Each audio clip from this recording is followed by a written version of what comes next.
Hello guys, welcome to my channel. সবাই কেমন আছো? আশা করি ভালো আছো। আমি অনেক ভালো আছি। তো তোমরা তো দেখতেই পেলে আগের দিন আমি অ্যানিম্যাল স্ক্যান করাতে গেছিলাম। তো আজকে সেই রিপোর্টটাই ডক্টরকে দেখাতে যাব। তো সকালে খেয়ে নিলাম মুড়ি ঘুগনি, আর বেশি কিছু খেলাম না, কারণ আমি হাঁটতে পারবো না, আর অসুবিধা হবে, গরম প্রচুর, ওই জন্য। আর আমি এসেছি মায়ের বাড়িতে, মায়ের সাথেই আজকে যাব হসপিটালে। কালকে সন্ধ্যাবেলাতে এসেছিলাম, তো দেখো বেরিয়ে পড়েছি, আর বাসও পেয়ে গেছি। তো বাসে করে যাচ্ছি এখন। আর এখানে একটা ভুল হয়ে গেছিলো, আমার বাসে ওঠার সময় আমি বলেছিলাম আমি শিয়ালদা যাব। আমার ওখানে বলা উচিত ছিল এনআরএস হসপিটাল যাবে কি না।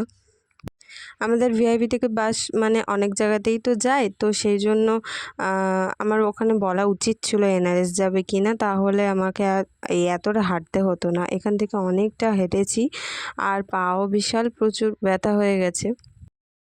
এখন আর অতটা হাঁটতে পারি না, আগে খুবই হেঁটেছি, অনেকই হাঁটতাম।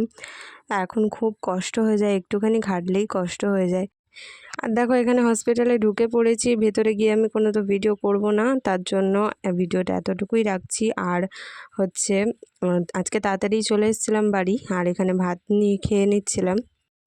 আর তোমাদের যে জানাই, আমার অ্যানিম্যাল স্ক্যানের রিপোর্টটা ডক্টর দেখে ভালোই বলেছে, আমার রিপোর্টটা নর্মালি আছে। তো তো আজকের মতো টাটা, বাই বাই। আবার একটা নতুন ভিডিওর সাথে আসবো। সবাই সুস্থ থেকো, ভালো থেকো, বাই।